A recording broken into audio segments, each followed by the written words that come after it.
신약성경 249쪽입니다. 8장 1절로 4절.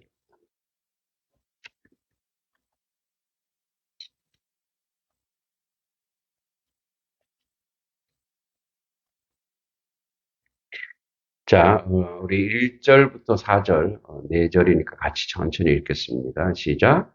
그러므로 이제 그리스도 예수 안에 있는 자에게는 결코 정죄함이 없나니 이는 그리스도 예수 안에 있는 생명의 성령의 법이 죄와 사망의 법에서 너를 해방하였음이라. 율법이 육신으로 말미암아 연약하여 할 수 없는 그것을 하나님은 하시나니 그 죄로 말미암아 자기 아들을 죄 있는 육신의 모양으로 보내어 육신의 죄를 정하사 육신을 따르지 않고 그 영을 따라 행하는 우리에게 율법의 요구가 이루어지게 하려 하심이라. 아멘. 네, 우리 옆사람 따뜻한 인사하겠습니다. 잘 오셨습니다. 주 안에서 또 복된 시간 되시길 바랍니다. 네. 우리 결혼식이라고 한 가정에 싹 빠져나갔더니 또 이렇게 오신 분도 있어서 채워주셔서 감사합니다. 이제 우리가 5월 달에 절기가 많다 보니까 계속 절기 설교하다 다시 이제 본문으로 왔습니다. 이제 로마서의 8장이 바울의 복음서라고, 바울의 복음. 그리고 황금장, 그리고 로마서 전체의 핵심장. 제가 이렇게 막 강조하는 이유가 뭘까요? 정신 똑바로 차려야 돼요. 정신, 시험으로 치면 이거 시험에 꼭 나오는 그런 아주 시험보다 더하죠. 일생일대의 가장 중요한 시간을, 모든 예배 시간이 그렇지만 그 중에서도 더더욱 아주 8장 전체에 흐르는 복음의 진수를 느낄 수 있는 그런 시간이 될 겁니다. 이제 정리를 해보면, 이제 왜 로마서가 쓰여졌냐? 로마는 교회를 바울이 세운 적이 없어요. 근데 얘기했죠. 기억해보니까, 이제 사도행전 2장에 보니까 오순절 성령 강림 시간이 있었죠. 그 오순절 성령 강림의 은혜를 받은 사람들이 가서 자기들끼리 교회를 만든 거란 말이에요. 그러니까, 뭐랄까요. 목회자가 없는 거예요. 그러니까, 그런 목회자가 없는 곳에 바른 신앙을 알려주기 위해서, 즉, 여기서 바른 신앙이라고 하면 예수가 누구인지를 알려주기 위해서 바울이 쓴 책이에요. 그래서 이제 신앙의 기초로 들어가는 게 이제 로마서인데, 그래서 처음에 바울이 얘기하죠.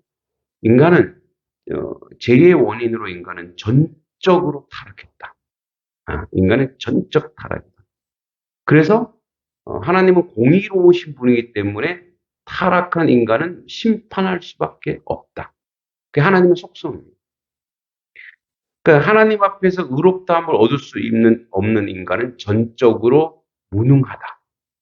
그러니까 전적 타락, 그래서 하나님의 심판, 전적 무능. 그래서 3장부터 5장까지 뭐예요? 그래서 믿음으로 말미암아 의롭게 된다. 그래서 이신칭의 또는 이신득의라는 거예요. 믿음으로 말미암아. 그러니까 아직 행동은 거기까지 안 갔어요. 아직 행동은까지 안 갔지만 그래도 믿음으로 우리를 의롭게 한다. 그래서 예수를 믿는 것이 무엇인지를 쭉 설명합니다. 그래서 6장부터 8장까지 그리스도를 믿음으로 법적으로 의롭게 된 자의 실제 생활이 어떻게 이제 성화로 가느냐, 이런 거예요. 아직 거룩하지 못한데, 아직 자격이 없는데 하나님의 은사로 우리가 구원받았단 말이에요. 그러니까 이제 구원받은 사람이 먼저 받은 그 구원의 행위들이 이제 그 뒤따라 오기 시작하는 거예요. 그게 성화예요, 그게. 예. 그래서 8장부터 성화로 가기 위해서 꼭 필요한 것이 있으니 그게 뭐다? 성령이다. 이제 그 얘기를 하는 거예요. 그래서 그러므로 8장. 그래서 그러므로 앞에 1장부터 7장까지 전체. 그러므로 앞에 우리 뭔 얘기했냐면 바울이 이렇게 얘기했어요. 오라 나는 공부한 자로다. 이 사망의 몸에서 누가 나를 건져내냐. 몸으로는 육신의 법, 영으로는 마음으로는 성령을 쫓으려고 하는데 계속 갈등하는 거예요. 계속 힘들다 이 말이에요. 바울만 힘든 거예요? 바울만 이 고민을 합니까? 우리 인생 모두의 고민이에요. 정말로 은혜로운 사람이 됐고 거룩한 사람이 되고 내가 말하는 것이나 행동하는 것이나 생각하는 것이나 하나님과 다 연결되고 하나님이 원하시는 말만 하고 싶은데 그게 돼요, 안 돼요? 네, 한 분만 인정하고 나머지 분들은 다 된다는 얘기죠. 이러면 내가 뭐가 돼요? 네. 저는 안 되거든요. 네. 그게 돼요, 안 돼요? 네, 안 되죠, 여러분들도. 이래야 좀 마음 편하지. 예. 같이 공범이 되는 거예요. 안 돼요, 이게. 힘들거든. 지난 한 주간도 다 이렇게 생각해 보면, 참회 기도할 때 생각해 보면, 아우, 내가 꼭 그랬어야 됐나? 응? 내가 그런 마음을 먹어야 되나? 이제 강단에서 이렇게 정직하게 자기의 어떤, 뭐랄까요, 어, 진실된 고백을 자꾸 하면 죄가 엄청 큰지 알고 오해한대. 그래서 말을 좀 중간쯤 하래요. 근데 뭐 어떻게 했어요? 성령께서 야, 너 죄인이잖아. 그러니까 죄인이 맞습니다. 그래요. 그래서 바울이 고민한 게 이거예요. 그런데 그러므로 이제 우리 모두 그런 고민이 있죠? 그러므로 이제 그리스도 예수 안에서 그리스도 예수 안에 있는 자에게는 정죄가 없대. 그러니까 이게 무슨 말이냐면 여기서 예수 안이라고 하는 말이 이제 뭔 말인지 잘 모르는데 이게 이제 그 우리가 뭐 히브리 헬라어까지 갈 필요가 없고 예수 안에 있는 말을 이제 영어로 이렇게 봤더니 조금 더 구체화된 영어로 그러니까 뭐냐면 because through예요. 통하여. 그러니까 뭐냐면 예수로 통하여. 그러니까 예수 안에 있다라는 것은 뭐냐면 내가 누구를 믿는 거예요, 지금. 누구를 믿어요? 여러분, 누구 믿어요? 목사 믿어요? 저 믿으세요? 저 믿으면 큰일 납니다. 예. 2단, 3단 되는 거예요. 누구 믿어요? 그럼 예수 믿는 게 도대체 뭐냐, 이거. 예수 믿는 게 뭐냐. 그 예수 믿는 건 예수의 양식. 그러니까 예수님의 라이프 스타일, 삶의 스타일, 예수님이 말하는 거, 예수님이 생각하는 거, 그래서 우리가 예수의 살과 피를 먹는다는 건 뭐냐면 그분이 내가 살아가는 삶의 에너지가 되고 있냐 이거예요. 그러니까 내가 말하는 게 예수와 통하여 예수님과 연결되고 있는 거예요. 그러니까 이거를 내가 예수님 앞에서 얘기해도 되는 거야 이거예요. 내가 누군가를 막 얘기한다고 할 때 예수님이 옆에 딱 계시는데 예수님 옆에 딱 계셔도 내가 이 말에 꺼리낌이 없는 거. 이게 예수를 통하여 예수 안에 있는 거예요. 내가 지금 생각하는 거를 예수님도 다 알고 계시죠, 사실. 다 알고 계시잖아요. 임마누엘 하시니까.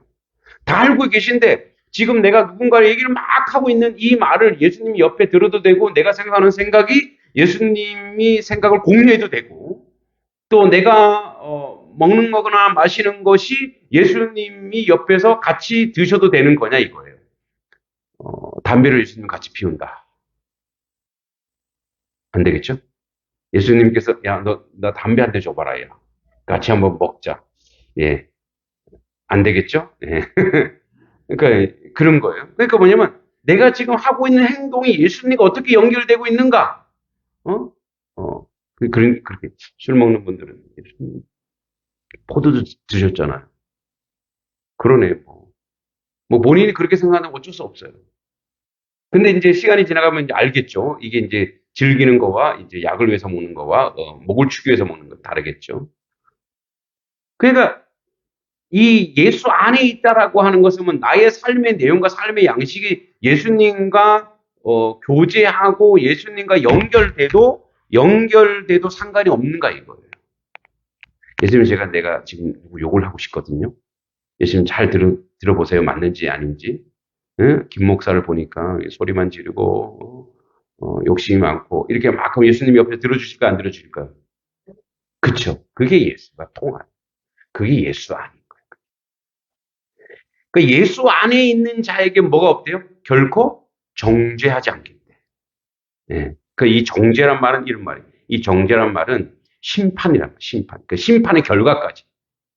이 정죄라는 것은 예수 안에 있으면 죄의 효력이 미치지 못한다.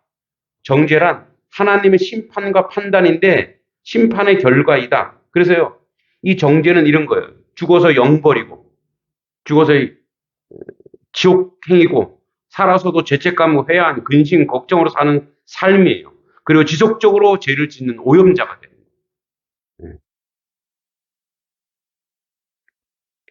그런데 정죄함이 없다라는 것은 뭐냐면 영적으로 거듭났어요. 그리고 심판에서 제외됐어요. 죽어도 영생이지만 살아서도 죄를 이기는 능력이 있대요, 우리 안에. 그리고 죄에서 자유함을 얻은 풍성함이 있는 것이고 죄책감도 이겨내고 비록 실수를 하고 죄를 짓더라도 실수를 하더라도 주님의 은총을 구하는 구속의 지혜를 발휘하는 영적 지혜가 있는 거예요. 그러니까 내가 이거 죄구나. 내가 죄졌네. 그래서 이걸 자복한다 그러죠. 자복.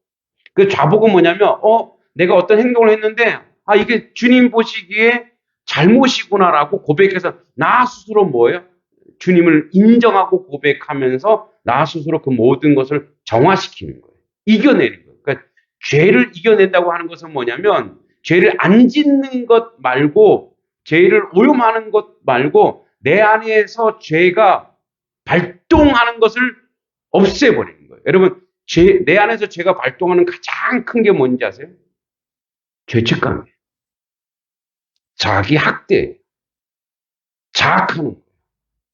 아이고 나 때문에 그랬구나. 내가 그랬구나. 그걸 계속 내 몸속에 끌어들이는 것은 뭐냐면 예수님이 나를 용서해 준 것을 무시하는 거예요.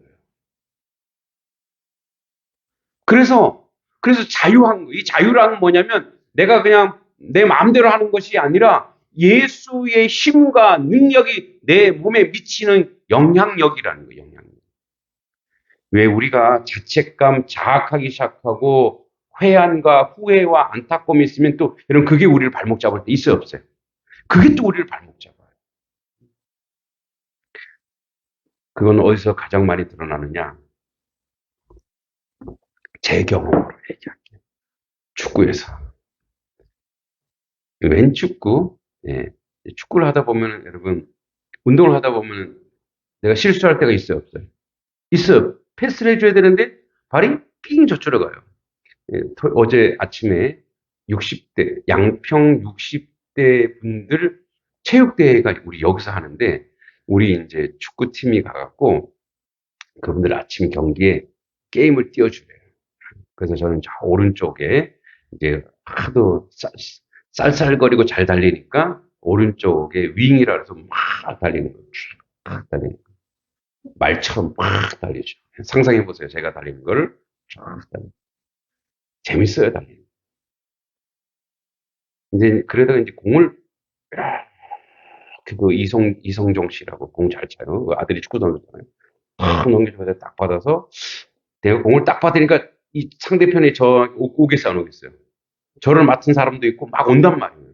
그리고 어떻게 이거를 다른 데로 넣어서 어떻게 해요?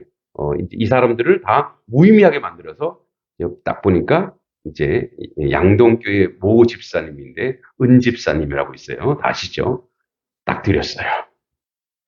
이분이 우리 편한테 줘야 되는데 실수를 했네? 다른 사람 줬어요. 그럼 어떻게?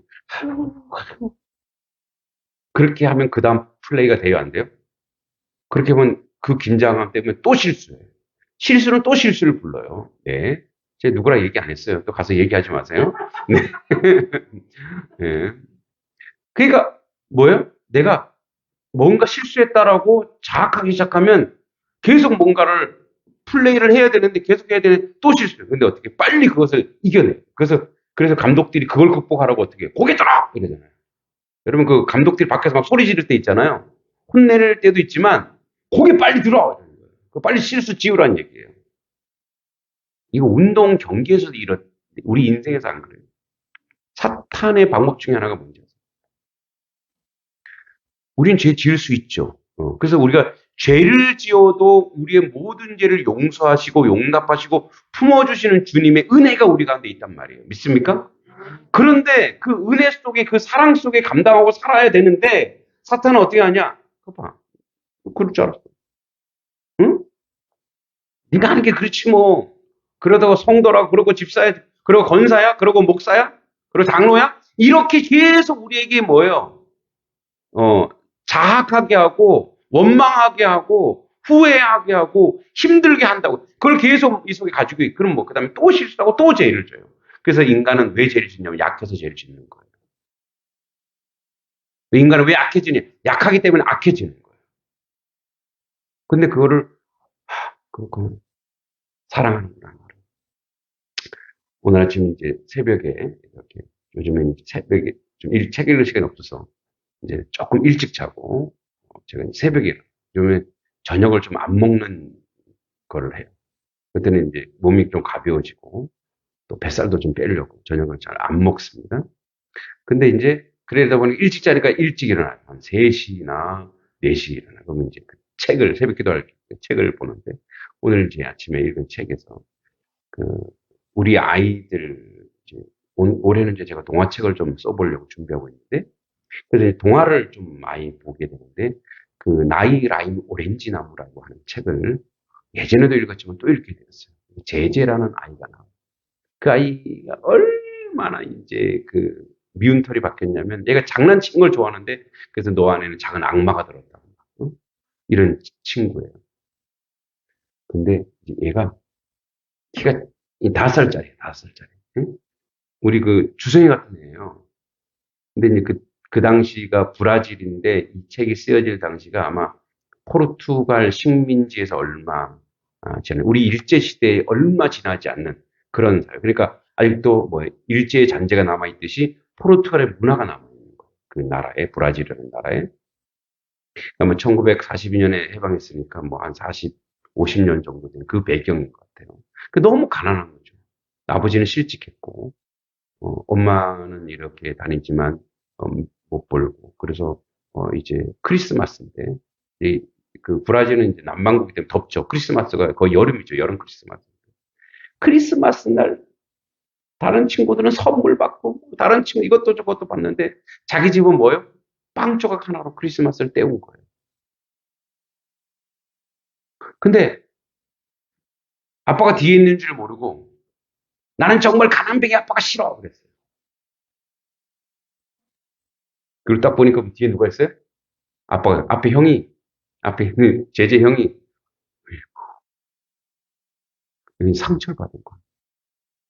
자기 아빠가 자기 말을 들었던 거예요. 그래갖고 이 5살짜리가 구두통을 메고 나가갖고 질질 끌어 나가갖고 막 구두 닦는다고 막 닦아서 그랬더니 너 크리스마스 날 우리 지금 명절이잖아요. 뭐 일하러 나왔니? 그럴 일이 있어요. 어떤 사람은 이렇게 이제 돈을 이렇게 꼭 무료로 이렇게 주니까 아니 저는 이거 꼭 일해서 받아야 돼요. 저는 이렇게 벌을 받아야 돼요. 저는 그냥 받으면 안 돼요. 저는 마귀 나쁜 놈이에요. 저는 내 안에 있는 마귀를 이기려면 내가 벌을 받아야 돼요. 그러면서 그 닦아서 이제 담배값 한 값 돈을 벌었어요. 그 담배를 아빠가 담배를 줘.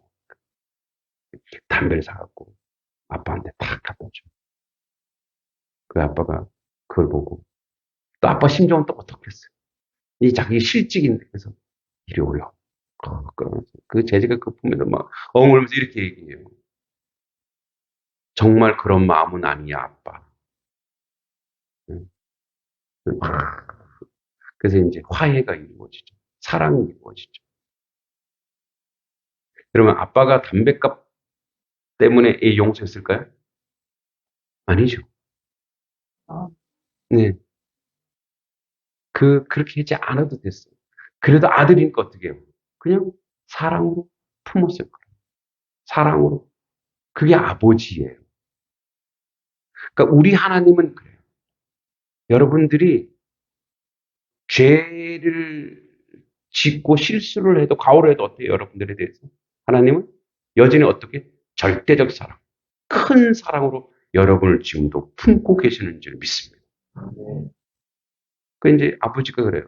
너 하루 종일 어디 갔다 왔니? 응? 글로리아 누나가 너를 찾았다. 그래서 글로리아 너 돈으로 이렇게 찬장에다가 이렇게 샐러드를 이제 빵밖에 못 먹으니까 샐러드로 이렇게 해서 저희 누나가 준 것이란다. 아버지가 알았다면 너 나가서 돈 벌어와 이렇게 했겠어요? 괜찮아, 괜찮아. 여러분, 우리가 자학한다고 우리가 죄책감 갖는다고 우리 죄가 용서되는 게 아니에요. 이미 우리의 죄는 용서되는 줄 믿습니다. 하나님 우리에게 원하시는 건 뭐예요? 그걸 이겨내고 그걸 이겨내는 지혜와 하나님의 지식. 그런 나를 모르니 얘들아. 내가 너를 이미 용서했고 내가 너를 이미 사랑하고 있다. 네가 그렇게 하지 않아도 내가 너를 끝까지 사랑하고 내가 너를 끝까지 품는다라고 우리에게 말씀하시는 거예요. 그래서 뭐예요? 정죄의 가장 큰 건 뭐냐면 다른 사람한테 내가 죄 짓고 내가 죄를 오염하고 이것보다 내 안에서 자꾸 자학하면 어떻게 돼요? 죄가 자꾸 우리 속을 유혹하는 거죠. 2절에 이는 그리스도 예수 안에 있는 생명의 성령의 법. 자, 여기서 법이라고 하는 거 이거예요. 법은 어떤 법전을 얘기하는 것이 아니고 생명의 성령의 능력이 죄와 사망의 법에서 죄와 사망의 법에서 너를 해방하였습니다. 그러니까 죄와 사망의 법은 생명의 성령의 법, 생명의 성령의 능력은 죄와 사망의 법을 이긴대요. 자, 원래 예수 안에 있는 생명의 성령의 법은 예수 안에 있는 생명은 영생입니다. 그리고 죽음을 이기는 부활의 능력이고 절망을 희망으로 송두리째 바꿔놓을 수 있는 생명입니다. 그리고 모든 것을 살리는 능력이고 그것은 성령입니다. 즉 하나님의 영으로 가능합니다. 여기서 법은 힘이고 능력인데 하나님 나라의 원리인데 이 그러니까 생명이 있는 성령의 법은 똑같은 말입니다. 생명의 성령의 법은 성령의 능력으로 다 살아나는 것이 생명이니까 이 성령의 능력은 모든 죽음과 절망과 고통을 다 살려내는 능력이라 이거예요. 믿습니까?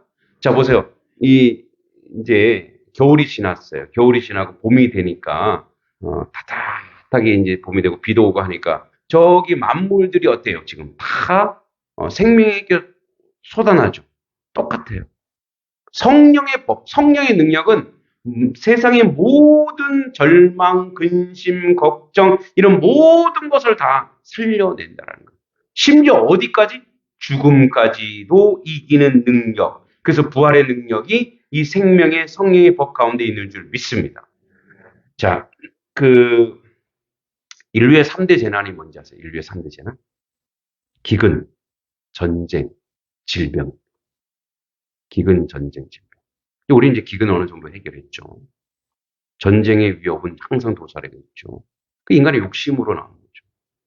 근데 가장 가까이 있는 게 뭐냐? 질병. 우리의 질병. 가장 무서운 재난이 질병이죠. 질병이 오면 질병의 보편적 현상은 질병에 걸리면 개인은 물론 그 주변 사람이 고통받습니다. 신하인이라는 사람은 인생은 병이고 세계는 병원이고 죽음은 의사래. 그럼 해결할 수 있는 거 뭐밖에 없다는 거예요? 죽음밖에 없다라고 시인이 얘기했습니다. 그러니까 그 정도로 질병은 우리에게 무엇으로 다가옵니까? 공포로 다가옵니다. 그런데 생명의 성령의 법은 이 질병과 아까 얘기했던 재난과 기근은 다 어디서 오는 거예요?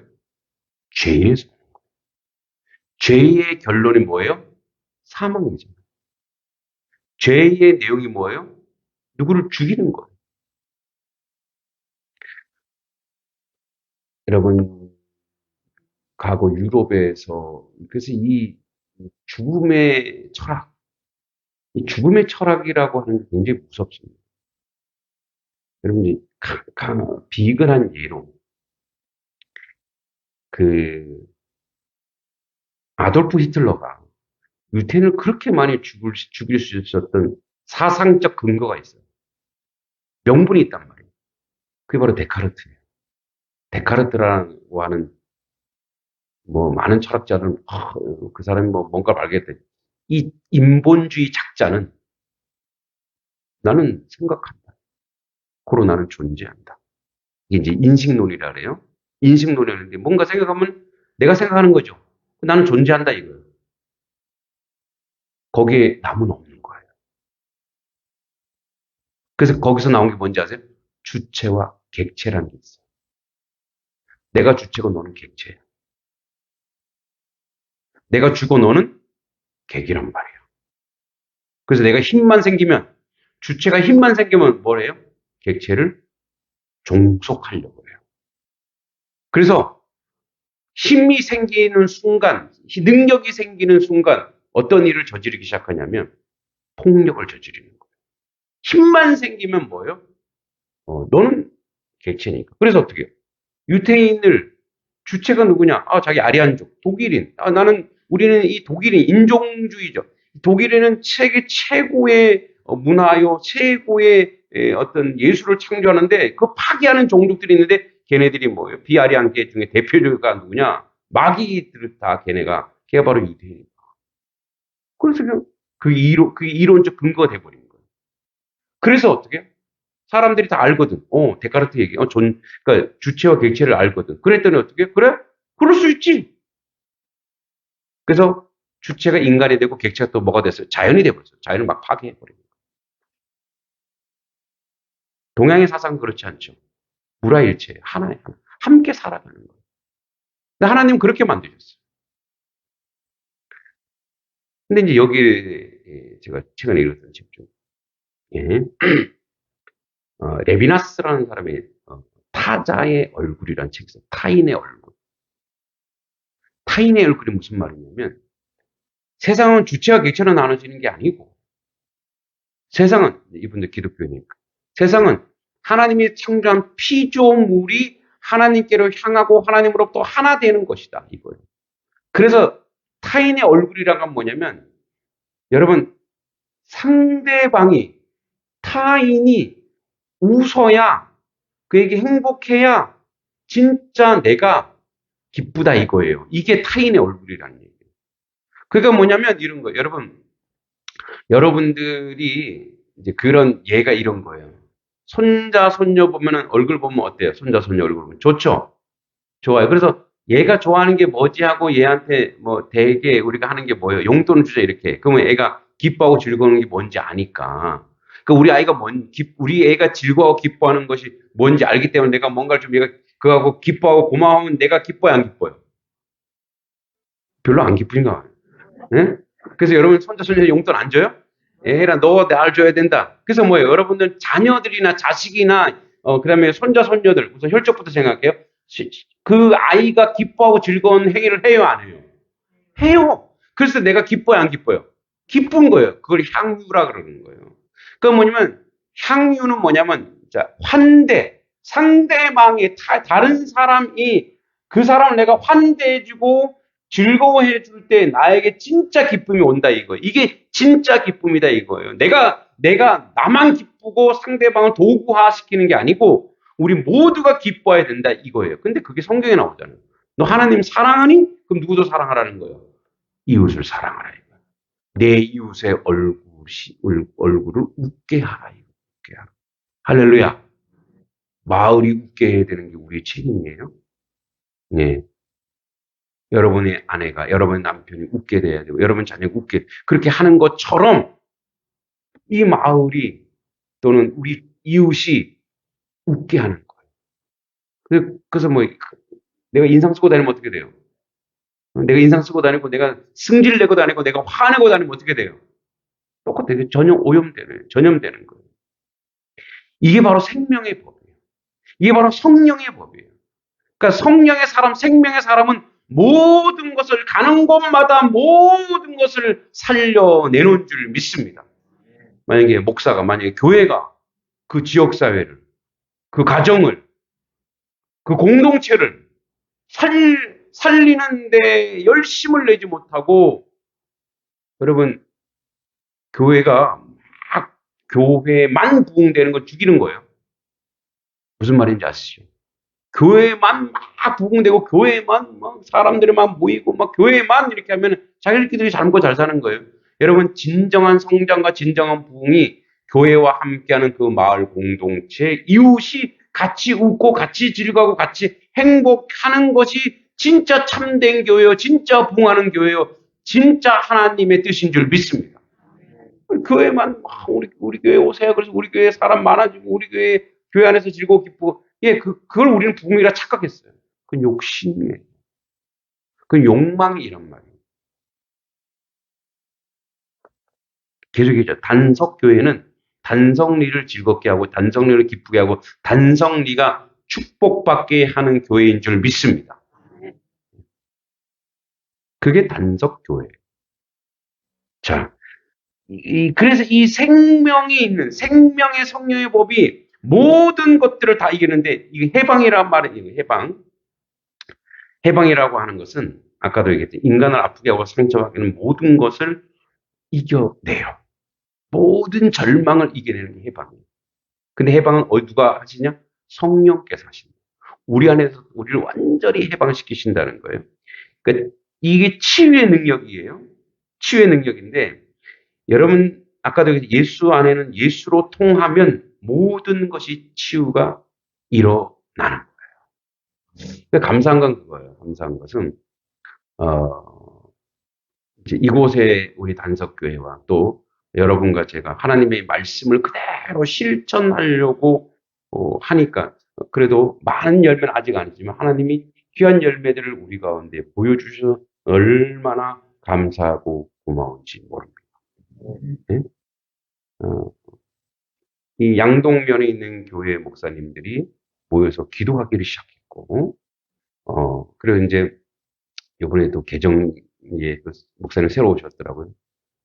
그래서 이제 우리 교회에 또 오셔서 이제 사역하는 거 이렇게 말씀해 주셨더니, 이제 자기네 교회도 이제 처음 9명 나왔대. 지금 왔는데 9명이래요. 나도 9명이었다. 뭐 이렇게 얘기하면서, 제가 이제 1년 반, 이제 1년 반 1년 지금 8개월 정도 되는데, 그래서 이제 본인도 그렇게 하겠다. 그래서 제가 그런 얘기 했어요. 뭐 저를 닮을 필요는 없지만, 그냥 이 작은 교회, 그리고 뭐 세상에 작은 교회가 어디 있겠습니까만은, 하나님 교회는 다 크죠. 그렇지만 더 중요한 것은 뭐냐면, 하나님의 교회가 성경적으로 세울 수 있는 아주 저는 절호의 기회라고 생각합니다. 예? 말씀대로 세워지는 교회. 예? 그리고 말씀이 원하는 대로 세워지는 교회. 이번 주 금요일에 이제 외국 교회에서 저한테 설교를 좀 해달라고 그랬어요. 금요 기도에. 제가 말씀 제목이 뭐냐? 너희가 먹을 것을 주라. 이게 말씀 제목. 그럼 주님 우리에게 항상 주라고 하잖아요. 그러니까 우리의 사명은 뭐라고요? 주는 거예요. 그럼 누가 주시겠어요? 그러니까 줄 수 있는 능력은 하나님이 뭐 하시겠다는 거예요?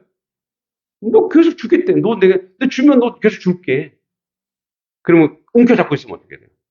썩어지잖아요. 그럼 뭐예요? 줘봤자 어떻게 돼요? 썩는데 어떻게 해요? 그래서 우리는 뭐라 그래요? 축복의 통로입니다. 이것이 바로 예수 안에 있는 우리의 삶의 내용. 이게 건강한 교회예요. 그래서 건강한 교회는 농담반, 진담반 그래요. 이제 성장하는 교회. 제가 우리 교회는 성숙한 교회예요. 예, 이렇게 교회 자랑했어요. 뻔뻔한가요? 우리는 성숙한 교회 될 줄 믿습니다. 자, 그래서 율법이 3절에 율법이 육신으로 말미암아 연약하여 할 수 없는 것을 하나님은 하시나니 그 죄로 말미암아 자기 아들을 죄 있는 육신의 모양으로 보내어 육신의 죄를 정하사 육신을 따르지 않고 그 영을 따라 행하는 우리의 율법의 욕구가 이루어지게 하려 하심이라. 이게 뭔 말이냐? 자, 그래서 어떤 방법을 취했냐? 하나님 율법을 주셨어요. 율법을 줬는데, 여러분 이 율법도 하나님의 율법이니까 완전합니까? 안 완전합니까? 완전하죠. 근데 인간이 그걸 못 미치는 거, 못 따라가는 거예요. 그래서 안 되겠다. 그래서 어떻게 해요? 그 율법 대신 하나님의 영을 줘야 되겠다. 그러면 하나님의 영이 들어가려면 우리의 죄를 사해야 되는데, 우리의 죄를 사하기 위한 전제 조건은 누가 필요하냐? 예, 우리의 죄를 뒤집어 씌울 자가 필요하다 이거예요. 그게 누구예요? 예수님. 그래서 예수를 인간으로 보내. 여기서 예수님을 그 자기 아들을 죄 있는 육신의 모양이라고 하면 뭐냐면 예수님이 죄가 있다라는 얘기가 아니라 육신의 모양, 죄를 짓는 육신의 모양으로 오게 해서 그에게 죄를 집어넣어서 죽여 우리 대신 정죄받게 했다 이거예요. 그러면은 하나님은 공의로운 하나님이시니 우리가 그 안에 들어있으면 우리의 죄가 예수님으로 말미암아 사함을 얻은 거. 이게 이신디그예요. 그죠? 우리 모든 죄가 예수님으로 말미암아 사함을 얻은 줄 믿습니다. 그 이후에 뭐가 필요하냐? 그때 성령이 역사할 수 있다 이거예요. 왜냐? 여러분 죄인의 몸에 성령이 갈 수 있어요? 없어요? 없어요. 근거 마련이 안 된다는 거예요. 그러니까 율법으로 우리 인간의 행위로는 안 되니까 하나님께서 예수를 보내 자기 아들을 잡아 죽여서 우리의 죄를 완전히 없다라고 공의롭고 심판을 딱 하신 다음에 그래 이제 죄가 죄 없네. 그럼 어떻게 그 죄 없는 자에게 무엇이 들어가게 하느냐? 성령의 법, 성령의 능력. 그래서 뭐 율법을 이겨내는 성령이 쭉 들어가서 성령이 그 안에 들어오기 시작하는 순간 4절이 이루어진다 이거예요. 4절이 뭐냐?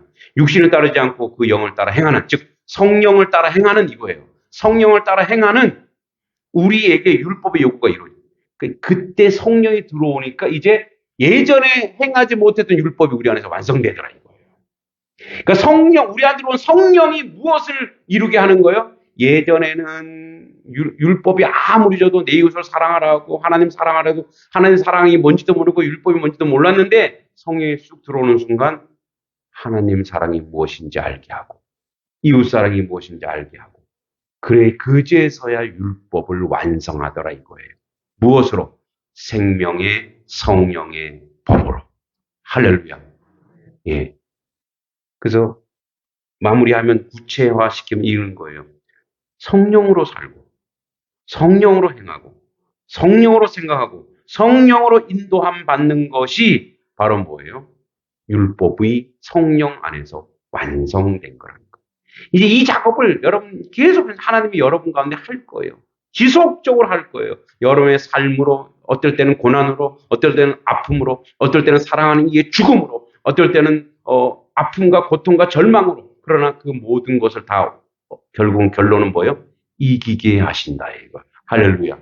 왜냐하면 우리 안에서 역사하는 영이 누구니까? 성령이시니까. 하나님의 영이시니까.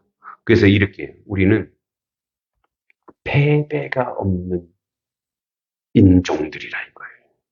패배가 없는 인생들이라 이거예요. 예, 우리는 질 수 없는 싸움을 지금 싸우고 있어요.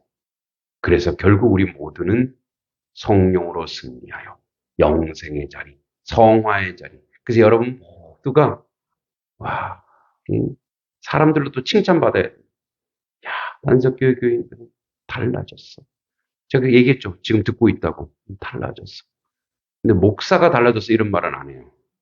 왜냐하면 제가 달라져서 왔기 때문에. 더 달라져야 되는데, 예, 뻔뻔하죠. 더 달라져요. 여러분이 더 달라지고, 더 성숙하여. 여러분 얘기했죠. 성숙해지면 성장은 자연으로 이루어지는 거예요. 성장 염려하지 마세요. 아유, 교회 더 많이 와야 되는데, 걱정하지 마세요. 이 자리 꽉 채워야 되는데, 그거는, 우리가 성령 안에 있지 않을 때 하는 생각이에요. 성령 안에 있으면 그런 생각 안 해요. 내가 바르게 살면 주님이 채워주시고, 만들어주시고, 인도해주시는 그 은혜가 우리 가운데 있을 줄 믿습니다.